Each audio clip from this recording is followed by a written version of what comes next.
Well, I keep getting questions, or rather, not even questions, but comments that no one is going to jail, no one is being tried, nothing is happening, right, gentlemen? What do people usually say when they see another big scam? They say maybe one person will be jailed while 100 go free, so no one is truly punished, and everyone can draw their own conclusion, right? Today I'll tell you about a lady, though I'm not sure if I can really call her that, from Minnesota, whom the judge has just sentenced to 41 years and 8 months in real prison time. That's 500 months. And he also said, I can't give less than 500 months, people wouldn't understand. And also $243 million in restitution, meaning that's the amount she has to pay back to the state. I mean, she'll never be able to pay that back. They'll take everything she has, sell it all at auction, and she'll be in prison until old age if she lives that long. But before I tell you what she did, I want you to understand why it took so many years. These are still COVID-era cases. COVID has long passed, but the sentences are only coming down now. Why? Why are American courts so slow? The founding fathers of America feared the government more than criminals. By the way, so do I. Much more. They had just escaped from under the crown and knew from experience how the authorities could grab a person and, so to speak, make up a charge on the spot, out of thin air, right? That's scarier than any thief in an alley. That's why the Bill of Rights. They included the presumption of innocence, the right to an attorney, the right to a trial. You know that here, with juries and all, you know that if you don't have money and you apply, they're required to provide you with one, to check that you really don't have any money. If you don't have the money, they'll provide an attorney who will work for you as long as needed. The jury trial as well, so to speak, if your attorney says, no, it's not acceptable for just one person to sit there and consider the case, because I suspect that he has views we don't like, then he can request a jury trial, and they'll grant it, yes, yes. Protection from unreasonable search. Try, for example, if a police officer comes up to you and says, I want to search your car. You tell him, what are you talking about, Vasya? Do you even have a warrant, do you? Protection against double jeopardy.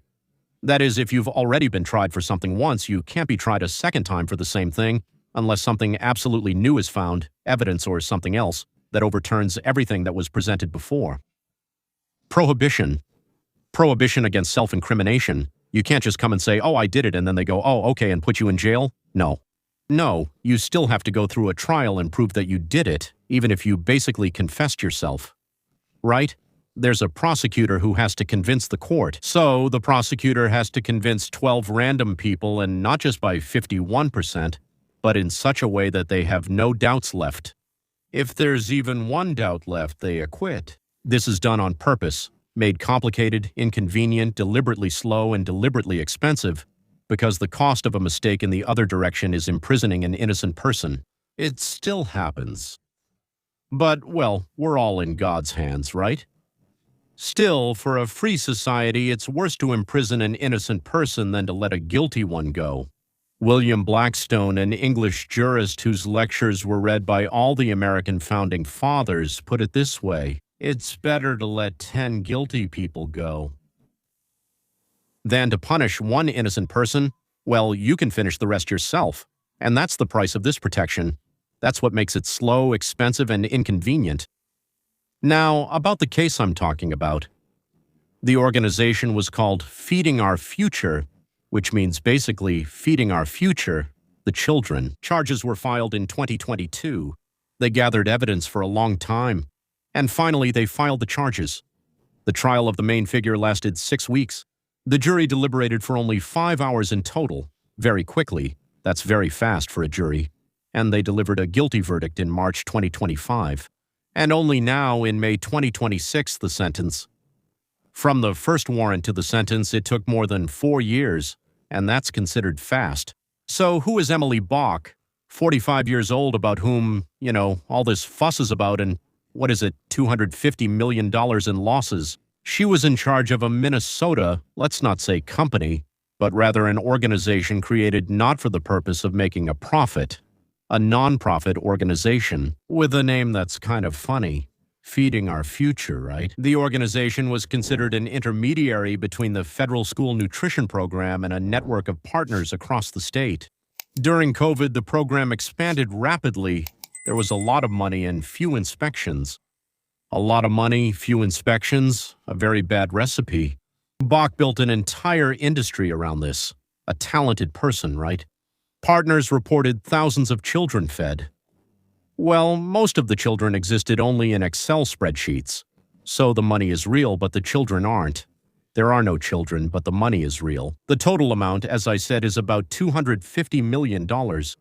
The Department of Justice officially called this the largest single COVID fraud scheme. Well, there were other large ones, national conspiracies, yes, friends, involving a whole group of people. Someone organized all of it. This is the largest single one. It's also a record holder. Who else does this concern besides that scheme? This is where it gets really interesting. That's why I say it was connected to the authorities. This isn't just my guess. These are materials from the case, hearings of the House Oversight Committee, Congress. The Minnesota Department of Education, that's the state of Minnesota, received during its operations, well, they have people there who check things. They're called commissioners for some reason, so they received 30 complaints about this organization, but they conducted only one inspection, once again. The Minnesota Department of Education received 30 complaints from their own people who were appointed by them to conduct inspections, and they conducted only one inspection. When they finally suspended the payments, the governor's administration suddenly, out of nowhere, resumed them voluntarily without a court decision. Walz later said, right on camera, yes, that supposedly the court forced him. That's it, the court just forced him. And the judge who was handling this says, well, that's a complete lie, absolutely. Then he wrote an official communique. No one forced anyone. Come on, guys, do you think I've lost my mind or hit my head on the floor? Next, the State Attorney General Keith Ellison. He's such a crook. So they elected him Attorney General, which means elections are happening there. He was already known as a truly astonishing scoundrel, a thief, a vile creature. But they elected him because they love him, not just for that. The case files include an audio recording where a person connected to this whole scheme offers a donation to Ellison's campaign. In exchange for, well, you unblock our funding and we'll send you some money. But Ellison denies everything and says that, well, she's making media rounds to shift the blame. That isn't just talk. There's a recording, an audio recording. Some of those thugs, well, the thieves who came to him, they recorded everything just in case, even though both he and they swore they wouldn't record anything. Now they also have the famous Congresswoman Ilhan Omar, whom you already know. That's Somalia. According to investigations, she received donations from several defendants in the Feeding Our Future case. Bach herself said in an interview that political leaders were watching how the Department of Education was dealing with Feeding Our Future, and they did not hide the fact that they were using this organization. And she herself said, yes, of course, we pressured the bureaucrats who tried to stop the scheme, and we pressured them through their superiors. So why the superiors? For some reason, this scheme had to keep running. In her inner circle, the mayor of Minneapolis, whose name is Jacob Frey, figures in Bach's inner circle. A very interesting person. So, about 6 years ago, when someone was killed there, a black man died there, he was a gangster, let's say, he was loaded up on fentanyl, and well, he died, literally in the hands of a police officer who was trying to stop him. He was resisting and the officer was pressing on him. And so they reported that the police officer killed him, that a white police officer killed a black man. This very Jacob Frey, the Democrats raised money to make a golden coffin. They made a coffin out of gold for this thug. He's a thug, he's well known. The last time he was convicted for holding a knife to a pregnant woman's stomach and telling her that if she didn't give up her purse, he would stab her baby right there in her belly. A good person, right? So that's him, that's Floyd, so this is Jacob Frey. He was walking behind the coffin, holding it with his right hand, his left hand down, his head lowered, and he was sobbing. And he was shaking as he sobbed over this scoundrel, over the fact that he was killed by the police. It was the police in the city who did it, right? Well, okay, besides, there was also a state senator involved. So they also have someone from there from Somalia, I think Omar Fateh. Well, maybe he's from there. Maybe from some other Muslim region, but it's clear he's one of those, right? The House Oversight Committee states it directly in its report. Governor Walz and Attorney General Ellison lied about their awareness of the fraud. And not only that, they also silenced the whistleblowers. That's not me saying it, that's the title of the official press release from Congress. In other words, money was being handed out during COVID. It wasn't that crooks deceived a naive government. Let's just say the money was distributed with, to put it mildly, self-interested connivance. And the alarm signals, the warnings from their own employees, they just shoved them away, swept them under the rug, or tossed them somewhere. Whatever you want to call it. Now the prosecutor has demanded that Bach be sentenced to 50 years? Bach's lawyer said, yes, she is certainly guilty of some things, but not to that extent. Let's give her a 3-year sentence with about a year already served. That's the suggestion. The judge, Nancy Breisel, after listening to both sides, said that less than, as I already told you, less than 500 months would not be fair to the citizens of Minnesota, whom she called the victims. Well, as I understand it, she added one thing to another, calculated something, hesitated a bit, and 500 months turned out to be 41 years and 8 months. Now, of course, the next question, and what happens next? Now, here's the main thing. In the whole Feeding Our Future case, that is, Feeding Our Future, 79 people have been charged. These are not the people who were carrying boxes, fixing doors, or cleaning toilets. No, these are the people who took part in the robbery. 65 have been found guilty or have pleaded guilty themselves. 16 have already received some kind of sentences, and 49 are waiting for their turn. The next person who is supposed to be sentenced will be the co-owner of the restaurant chain called Empire Cuisine, Abdaziz Farah. He has already received 28 years, so we'll see what happens next. Well, so the most important thing is that she got almost 50 years and he got 28. So that's pretty normal, right? So it's a machine that starts slowly, but once it's going, it keeps moving for a long time and actually crushes everything in its path. God is first. This Farah is the second big fish. After them, the smaller ones will fall, but they'll all do time. They'll do time. And then, well, it depends on whether the Department of Justice has enough willpower. Questions will be asked to those who claimed they knew nothing. Already, the Vice President of the United States, J.D. Vance, has said, we have enough willpower for this. Well, we'll see. To the officials of the State Department of Education who received 30 complaints and conducted only one inspection, to the people in the governor's office who decided to resume the payments, to those who received political contributions from the defendants, and he kept calling it normal community work.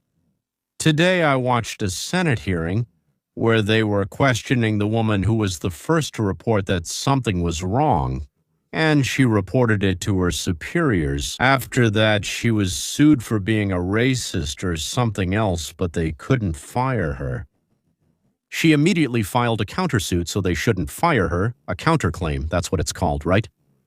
But every 6 months they kept transferring her from one job to another. Now she says, 9 years of university education, so she has a PhD. She says, what I do is sit by the window and they bring me some documents and so on, and I have to correct their grammar.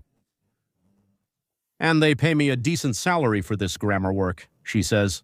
But of course, I would like to do my actual job. And she said something today, I think, that even though I'm used to everything, my hair stood on end in all the places where I still have any left. I'll tell you straight, I don't know if it will actually reach those who really should hear it, right? Maybe not, because the people who are really close to power have much stronger protection than everyone else. Directors of both profitable and unprofitable enterprises.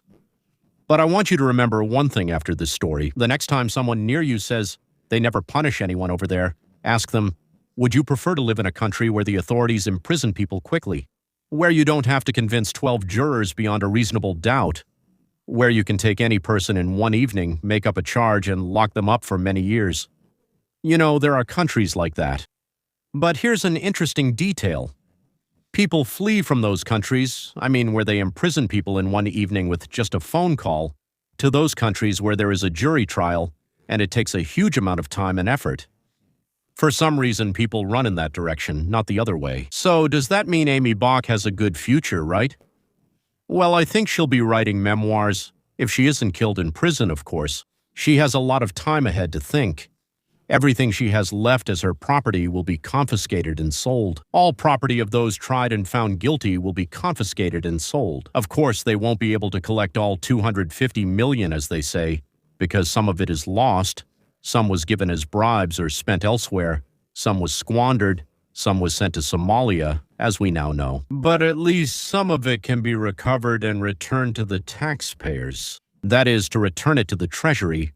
I don't know if it's the federal or state treasury, but to return it to the treasury and start using it as intended. And I really hope that those in power, both the officials and the top leaders, will still stand trial. And I really hope that they get long sentences, because if she, the one carrying it out, who didn't do anything in front of us, just lied, gets 47 years, then they should get at least 114 years.